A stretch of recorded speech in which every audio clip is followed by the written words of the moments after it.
നമസ്കാരം. Raf talk ഫുട്ബോളിലേക്ക് അവർക്കും സ്വാഗതം. ഇന്നത്തെ എൽ ക്ലാസിക്കോ പോരാട്ടത്തിന് മാനങ്ങൾ ഒരുപാടുണ്ട്. കഴിഞ്ഞ ദിവസം തിബോട്ട് കോർട്ടുവ അത്ലറ്റിക്കോ മാഡ്രിഡിനെ പരാജയപ്പെടുത്തിയ ശേഷം പറഞ്ഞത് ഞങ്ങൾക്ക് 2 ഫൈനലുകളുടെ കടം വീട്ടാനുണ്ടെന്നാണ്. അതായത് കഴിഞ്ഞ വർഷത്തെ സൂപ്പർ കോപ്പ ഡി എസ്പാന ഫൈനലിലെ തോൽവിയും കോപ്പ ഡെൽ റേ മത്സരത്തിലെ തോൽവിയുമാണ് അദ്ദേഹം ഉദ്ദേശിക്കുന്നത്. എന്നാൽ ഇപ്പോൾ ഈ കളിക്ക് ഇറങ്ങുമ്പോൾ വിജയിച്ചേ പറ്റൂ എന്ന അവസ്ഥയിലാണ് റയൽ മാഡ്രിഡിൻ്റെ കോച്ച് സാബി അലോൺസോ ഉള്ളത്.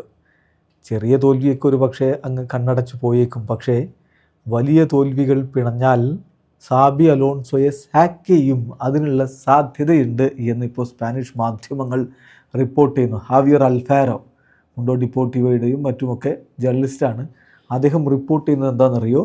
ഒരു ഹ്യൂജ് മാർജിനിലാണ് തോൽക്കുന്നതെങ്കിൽ if Real Madrid lose by a huge score line, അങ്ങനെ സംഭവിച്ചാൽ സാബി അലോൺസോ കുഡ് ബി സാക്ക്ഡ്.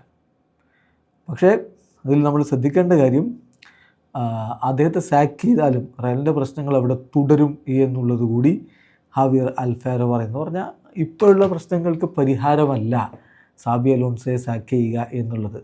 എന്നാൽ വലിയ മാർജിനിൽ പരാജയപ്പെടുകയാണെങ്കിൽ സാബി അലോൺസോ സാക്ക് ചെയ്യപ്പെടും എന്ന് തന്നെയാണ് വിശ്വസിക്കപ്പെടുന്നത്. അപ്പോൾ ഇതിനു മുമ്പും ഇത്തരത്തിലുള്ള വാർത്തകൾ വന്നിരുന്നു. സാബി അലോൺസോയ്ക്ക് റയൽ മാഡ്രിഡ് അൾട്ടിമാറ്റം കൊടുത്തു കഴിഞ്ഞു, സൂപ്പർ കോപ്പ ഡി എസ്പാനയാണ് അവസാന അവസരം, അവിടെ നല്ലൊരു പോസിറ്റീവ് റിസൾട്ട് ഉണ്ടാക്കണമെന്ന്.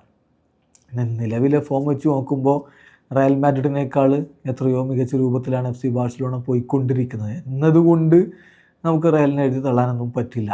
പക്ഷേ റയൽ ഈ കളി വിജയിക്കാൻ എന്തും ചെയ്യും എന്നതിൻ്റെ കൃത്യമായ ഉദാഹരണമാണ് പരിക്കിൽ നിന്ന് പൂർണ്ണമുക്തനായിട്ട് പോലും ഇല്ലാത്ത കിലിൻ എംബാപ്പയെ അവർ രായ്ക്ക് രാമാനം ഫ്ലൈറ്റിൽ മാഡ്രിഡിൽ നിന്ന് ജിദ്ദയിൽ ലാൻഡ് ചെയ്യിച്ചത്. എങ്ങനെയെങ്കിലും ഈ കളി വിജയിക്കണം എന്നതാണ് അവരിപ്പോൾ പ്ലാൻ ഇടുന്നത്. അതുതന്നെയാണ് സാബി അലോൺസോയുടെ നിലനിൽപ്പിന് ഏറെ പ്രധാനമായി വേണ്ടതും. അതേസമയം ഈ കളി വരുന്നൊരു സമയം കൂടി നോക്കണം.